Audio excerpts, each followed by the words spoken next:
Next third part है, ये भी यही देखना कि एपी बनाते हैं और अगर बनाते हैं तो फिर 3 मोर टर्म्स लिखो। तो इसमें बच्चे गलती कर देते हैं, उनके चांसेस ज़्यादा होते हैं क्योंकि यहाँ माइनस का साइन है। अब ध्यान से देखो, ये A2 माइनस A1, A2 पहले माइनस 3.2, माइनस अपनी तरफ से भी लगाना होता है क्योंकि हमने डिफरेंस ढूंढना है। तो अब ये माइनस इधर है, ठीक है, तो अब माइनस माइनस ऐसे आ जाएगा, प्लस हो जाएगा। अब बड़ा नंबर ऊपर और छोटा नंबर नीचे, प्लस माइनस, माइनस का सम साइन बड़े वाला, बड़ा ये है तो ये क्या आ जाएगा, 2 आ जाएगा। और कौन सा 2, -2।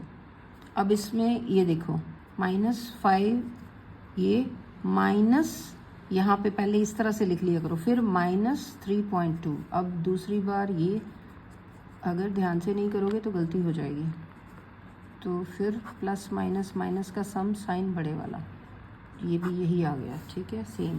अब एपी ढूंढना तो हमें लास्ट तक माइनस करके देखना पड़ेगा। अगर ये दोनों सेम कॉमन डिफरेंस आ भी गया, अगर इसका नहीं है तो एपी नहीं बनेगी, तो हमें ये भी करके देखना पड़ेगा। माइनस अपनी तरफ से, माइनस क्योंकि इसमें से हमने ये माइनस करना है, तो पहले ये लिख लिए नंबर्स, फिर माइनस अपनी तरफ से भी एक लगाना, तो माइनस माइनस प्लस लिखना, नहीं तो आपका सम गलत हो जाएगा।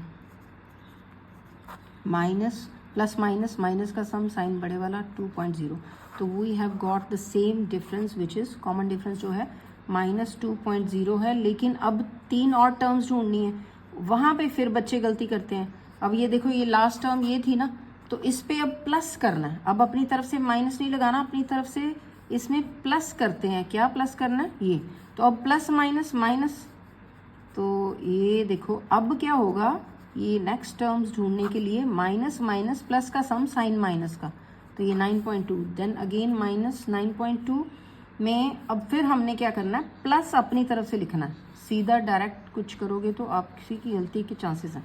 तो ये अब देखो 9, ये भी आ जाएगा 9, 3 टर्म्स ढूंढनी है ना, तो 2 और ये 11, माइनस माइनस प्लस का सम साइन माइनस का, -11.2 में फिर ये से करो -2.0, तो ये आ जाएगा 13.2, ठीक है। 3 टर्म्स यहाँ पे आप कंटिन्यूटी में लिख सकते हैं।